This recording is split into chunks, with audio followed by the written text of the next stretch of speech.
So very good morning.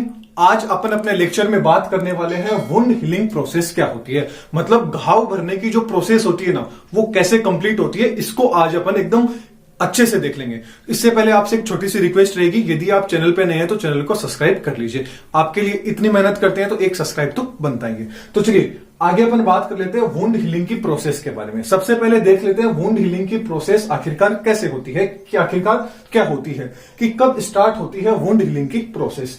देखिए definition होगी, it is a process of, मतलब wound healing की ये एक ऐसी प्रोसेस है जिसके अंदर रीजनरेशन एंड जो रिप्लेसमेंट होता है वो किसका होता है। मान लीजिए कोई लॉस्ट हो गया या कोई डैमेज हो गया, कौन हो गया, टिश्यू हो गया, और उसी टाइप की टिश्यू या उसी टाइप की सेल के द्वारा क्या होता है, उसका उस घाव का क्या होता है, जहां पे भी चोट आ जाती है उसका रीजनरेशन होगा या उसका क्या हो जाता है, रिप्लेसमेंट हो जाता है। रीजनरेशन वर्ड का मतलब हो गया फॉर्मेशन ऑफ न्यू सेल्स, मतलब वहां पे नई सेल्स की फॉर्मेशन होगा। और रिप्लेसमेंट का मतलब होता है रिपेयरिंग ऑफ रिप्चर सेल्स, मतलब जहां पे भी घाव लगा है वहीं की जो सेल्स होगी वो धीरे धीरे क्या होगी, खुद को ही क्या कर लेगी, रिकवर कर लेती है, खुद को ही रिपेयर कर लेती है। ओके, तो देखिए ये प्रोसेस क्या होती है, मतलब सीधी सी बात है कि ये क्या बोलना चाह रहा है। अच्छे शब्दों में अपन देखें तो वुंड हीलिंग एक ऐसी प्रोसेस है जिसके अंदर मान लीजिए आपके हाथ पे कहीं पे भी चोट लग जाती है, तो वो चोट लगी है ना,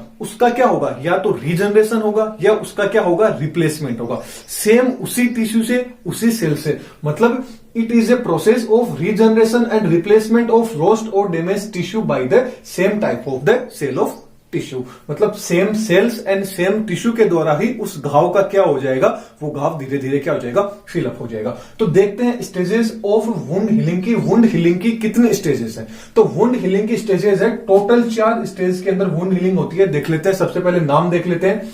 हीमोस्टेटिस फेज क्या होती है, इन्फ्लामेटरी फेज क्या होती है, इसके अलावा प्रोलिफेशन जो फेज है वो क्या होती है, रीमॉडलिंग जो फेज होती है वो क्या होती है। इनको one by one upon discuss करते हुए चलते हैं। तो सबसे पहले आ जाती है हीमोस्टेटिस फेज, आखिरकार होती क्या है। तो जो हीमोस्टेटिस फेज होती है ना, ये ऑलमोस्ट 2 दिन तक चलती है। कितने डेज, 2 दिन तक ये प्रोसेस चलती है। और आपके घाव के ऊपर क्या होता है, आगे का जो डेज है उस पे, मतलब आगे का मान लीजिए घाव ज्यादा है तो ये 2 से आगे 3 दिन भी आपको देखने को मिल सकती है। तो देखते हैं हीमोस्टेटिस की फेज के अंदर आखिरकार क्या होता है। तो वर्ड को अपन तोड़ के देखते हैं, हीमो एंड स्टेटिस मतलब क्या होगा। हीमो मतलब ब्लड हो गया, स्टेसिस का मतलब हो गया स्टॉप, मतलब क्या होगा, यहाँ पे स्टॉपिंग ऑफ ब्लड होगा, मतलब ब्लड क्या हो जाएगा, रुक जाएगा। इसी को क्या बोलते हैं, हीमोस्टेटिस फेज बोलते हैं। तो देखते हैं कैसे होती है स्टेज। मान लीजिए आपके कहीं भी क्या हो चुकी है, इंजरी हो चुकी है। अब इंजरी हुई है तो जो बॉडी का रिपेयर सिस्टम हो जाएगा ना, वो रिपेयर सिस्टम क्या हो जाएगा, आपका एक्टिव हो जाएगा। अब बॉडी का रिपेयर सिस्टम एक्टिव हुआ है तो जो भी, क्योंकि आपको पता है कि कहीं भी कट लग जाता है तो उसका काम सबसे पहले किसका होता है, प्लेटलेट्स का काम होता है। तो मतलब आपकी जो प्लेटलेट्स होगी वो इंजरी वाली साइट पे क्या हो जाएगी, उस साइट पे, आपकी साइट पे पहुंच जाएगी। कौन, प्लेटलेट्स पहुंच जाएगी।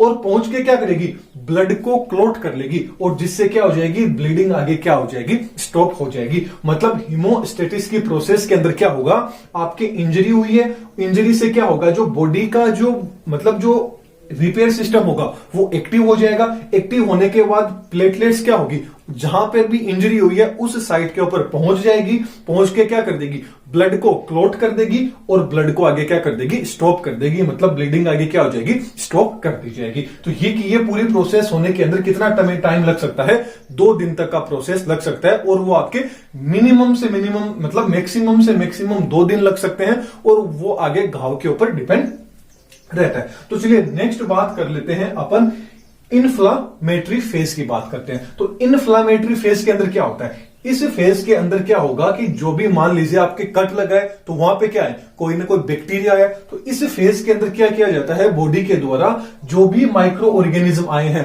उनको बॉडी से रिमूव किया जाता है, या उनको क्या किया जाता है, किल किया जाता है। मतलब इन्फ्लामेटरी फेज के अंदर क्या होगा कि जो भी बॉडी के ऊपर जो भी माइक्रो ऑर्गेनिज्म होंगे उनको क्या किया जाएगा, उस घाव से बॉडी द्वारा हटा दिया जाएगा, रिप्लेसमेंट किया जाएगा। ये स्टेज 2 तरह से हो सकती है, एक तो माइक्रोफेज स्टेज एंड एक फाइब्रोब्लास्ट अब देखते हैं माइक्रोफेज में क्या होगी। माइक्रोफेज स्टेज होती है, ये एक तरह की फेगोसाइटोसिस होती है। अब आपको पता है कि डब्ल्यूबीसी का काम क्या होता है। डब्ल्यूबीसी क्या करती है, जो भी बैक्टीरिया वगैरह आई है उसको किल करने का काम कौन करती है, डब्ल्यूबीसी के द्वारा किया जाता है। मतलब जो भी बैक्टीरिया आए हैं उसको वहां से हटाना, रिप्लेसमेंट करना, उनको हटाने का काम किसका होता है, आपको बैक्टीरिया को हटाने का काम किसका होता है, डब्ल्यूबीसी का होता है। मतलब माइक्रोफेज के अंदर क्या होगा, आपके बॉडी पे जो भी बैक्टीरिया है उनको हटाने का काम किया जाता है, मतलब उनको खाने का काम किया जाता है, किसके द्वारा, डब्ल्यूबीसी के द्वारा। फिर क्या हो जाता है, फाइब्रोब्लास्ट। फाइब्रोब्लास्ट क्या है, एक तरह का ये कनेक्टिव टिश्यू का ही क्या है, पार्ट है, उसका ही एक टाइप है।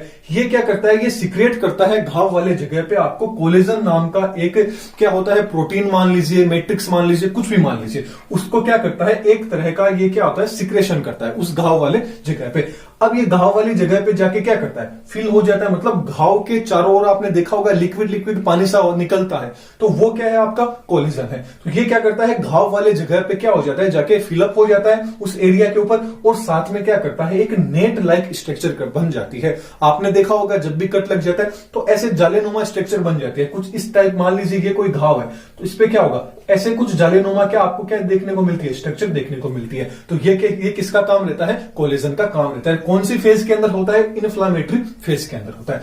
तो देखिए इस फेज के अंदर आपको क्या देखने को मिल सकता है, आपको रेडनेस देखने को मिल सकती है, जो भी घाव लगा है चारों ओर क्या हो जाती है, रेडनेस हो जाती है। साथ में थोड़ी सी क्या आ जाती है, स्वेलिंग आ जाती है, और साथ में आपको थोड़ा सा क्या होता है, पेन भी फील होता है। साथ में वो जगह थोड़ी सी क्या हो जाती है, गर्म भी हो जाती है। तो ये पूरी की पूरी प्रोसेस क्या आ गई, इन्फ्लामेटरी प्रोसेस आ गई। अब देखिए इस प्रोसेस को एक्टिव होने के अंदर 24 ओवर का टाइम लगता है। कितने, इस प्रोसेस को एक्टिव होने के अंदर 24 घंटे का टाइम लगता है। और ये मिनिमम से मिनिमम मतलब मैक्सिमम बोले कि कितने दिन चलती है, तो ये आपके ऑलमोस्ट 2 वीक के अंदर, 2 वीक के अंदर क्या हो जाती है, अपना काम कंप्लीट कर लेती है। वो आपके घाव के ऊपर डिपेंड रहने वाला है।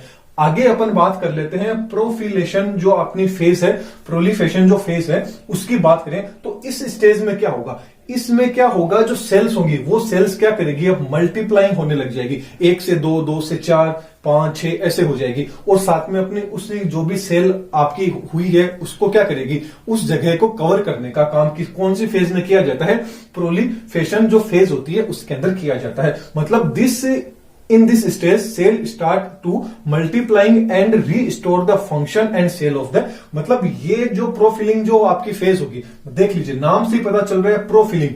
प्रोफिलिंग फेज के अंदर, इसको प्रोफिलिंग फेज भी अपन बोल सकते हैं। तो प्रोफिलिंग फेज के अंदर क्या होगा, मतलब जो भी कहीं भी डैमेज आया है, कोई भी सेल हटी है, तो वहां पे क्या होगी, और ज्यादा क्या होगा, मल्टीप्लीकेशन होगा। उससे क्या होगा, 2 से क्या होगा, 1 से कितनी सेल होगी, 2 सेल होगी, 2 से कितनी होगी आपकी 4 सेल होगी, 4 से 8, 12, 16 ऐसे क्या होती जाएगी, आगे मल्टीप्लिकेशन होता जाएगा। और ये डिवाइडेशन किसका होता है, जो इपिथेलियम सेल्स होती है ना, इपिथेलियल जो सेल्स होती है वो डिवाइड करती है लार्ज ऑफ नंबर के अंदर, बहुत सारे नंबर में क्या होती है, अपवर्ड भी क्या करती है, ग्रोथ करती है, और डाउनवर्ड भी क्या करती है, जल्दी से जल्दी रेप्लिकेट होती है। अपन ये बोल सकते हैं 2 से 4, 4 से 6 होती है। तो प्रोफिलिंग करने का काम होता है, जो भी सेल्स गायब हुई है उसको वापस लाना, नई सेल्स का ओरिजिन करने का काम किसका होता है, प्रोफिलेशन स्टेज के अंदर होता है, फेज के अंदर होता है। अगली बात करें रीमॉडलिंग फेज क्या होती है, तो रीमॉडलिंग फेज है, इसको मेच्योरेशन फेज भी बोला जाता है। क्या बोला जाता है, मेच्योरेशन फेज भी। कई बुक्स में आपको मेच्योरेशन फेज नाम दिया हुआ मिल जाएगा, कौन सा, रीमॉडलिंग फेज के अंदर। आगे अपन बात करें तो ये क्या है, fibrous tissue rearrange with provide strength and flexibility. Remodelling phase में क्या होगा, मान लीजिए आपके घाव बहुत ज्यादा है, अब उस घाव को क्या होगा, नई सेल्स बनेगी, उसके बाद में जल्दी से वो सेल्स क्या हो जाएगी, उन्हीं नई सेल से दोबारा नई सेल बनी, फिर वो नष्ट हो जाएगी, और नई सेल बनेगी, फिर भी वो नष्ट हो जाएगी, नई सेल बनेगी, नष्ट हो जाएगी। तो घाव क्या होगा, थोड़ा जल्दी जल्दी क्या हो जाएगा, भरने लग जाएगा। तो इसमें क्या होगा, जो फाइब्रस जो टिश्यू होते हैं ना, वो क्या होते हैं, रीअरेंज होते रहते हैं। नाम से देखिए अरेंज होते हैं, उसके बाद में वापिस हट जाते हैं, फिर अरेंज होते हैं, वापिस हट जाते हैं, वापिस हट जाते हैं, फिर रीअरेंज होते हैं। तो इसमें क्या होगा, फाइब्रस टिश्यू क्या होते हैं, बार बार में रीअरेंज होते हैं, जिनसे क्या होती है, इनको स्ट्रेंथ एंड जो फ्लेक्सिबिलिटी है वो प्रोवाइड आपको देखने को मिल सकती है। अब अपन देखिए इनके थोड़े से फैक्टर्स देख लेते हैं कि कौन कौन से जो फैक्टर्स हैं अब देखिए रीमॉडलिंग, याद रखना रीमॉडलिंग जो फेज है ना, ये काफी लंबे समय तक आपको देखने को मिल सकती है। और ये क्या होती है कि मतलब लंबे समय तक इसलिए देखने को मिलेगी कि आपका घाव कितना बड़ा है। यदि घाव थोड़ा छोटा, ये जितनी अपन ने चारों की चारों फेज देखी है ना, ये आपके घाव के ऊपर डिपेंड लगती है कि कितना टाइम, ये जो भी यहाँ पे मैंने लिखा है 2 दिन मतलब 2 वीक 24 घंटे, ये सबके सब जो मिनिमम मतलब जो नॉर्मल घाव लगता है उसके लिए है। और घाव जितना बड़ा होगा ये टाइम भी क्या होगा, ये दिन भी वैसे वैसे बढ़ते रहेंगे। अब अपन बात कर लेते हैं कौन कौन से फैक्टर्स हैं जो वुंड हीलिंग को इफेक्ट कर सकते हैं। देख लीजिए, यदि मान लीजिए इन्फेक्शन बहुत ज्यादा हो चुका है तो क्या होगा, ये वुंड हीलिंग की टाइम को क्या कर सकता है, और ज्यादा बढ़ा सकता है। तो क्या हो सकता है, इसमें थोड़ा सा टाइम और ज्यादा लगेगा। या मान लीजिए आप अपने हाथ को बहुत ज्यादा बार क्या कर रहे हैं, मूवमेंट कर रहे हैं, अपने हाथ में चोट लगी है, कहीं भी चोट लगी है, उस चीज को क्या कर रहे हैं, ज्यादा उसको मूवमेंट कर रहे हैं, तो भी वुंड हीलिंग में टाइम लग सकता है, घाव भरने में टाइम लग सकता है। और देखिए एज सबसे ज्यादा रोल इंपॉर्टेंट करती है, क्योंकि देखिए जो बच्चा होता है उसकी क्या होती है, चोट लगती है तो जल्दी से फिलअप हो जाती है। ऐसे यदि किसी बुजुर्ग आदमी को मतलब चोट लग जाती है तो वो काफी टाइम लेता है। साथ में जो लो इम्यूनिटी है वो भी अपना इफेक्ट रोल करती है। यदि आपकी इम्यूनिटी लो है तो आपको घाव भरने में काफी टाइम लग सकता है। साथ में जो डायबिटीज के जो पेशेंट होते हैं उनके भी घाव भरने के अंदर क्या लग सकता है, काफी टाइम लग सकता है। तो ये था अपना छोटा सा लेक्चर वुंड हीलिंग प्रोसेस के ऊपर। लेक्चर कैसा लगा कमेंट बॉक्स में बताइएगा, और इसके जो नोट्स है ना वो मैं आपको टेलीग्राम पे प्रोवाइड करवा दूंगा। यहां सिर्फ समझने के अकॉर्डिंग था। मान लीजिए किसी के पास टेलीग्राम नहीं हो तो वो ये स्क्रीनशॉट ले सके, इसलिए मैं पहले से लिख के रखता हूं। और तो चलिए नेक्स्ट अपन लेक्चर में फिर मिलेंगे। और चैनल को पे नए हैं तो चैनल को सब्सक्राइब जरूर करना है, क्योंकि आप जितने ज्यादा सब्सक्राइब करोगे उतना ही मोटिवेशन बहुत ज्यादा बढ़ता है। साथ में वीडियो को लाइक भी कर दीजिएगा। नोट्स आपको टेलीग्राम पे मिल जाएंगे, वहां से आप डाउनलोड कर सकते हो। Thank you.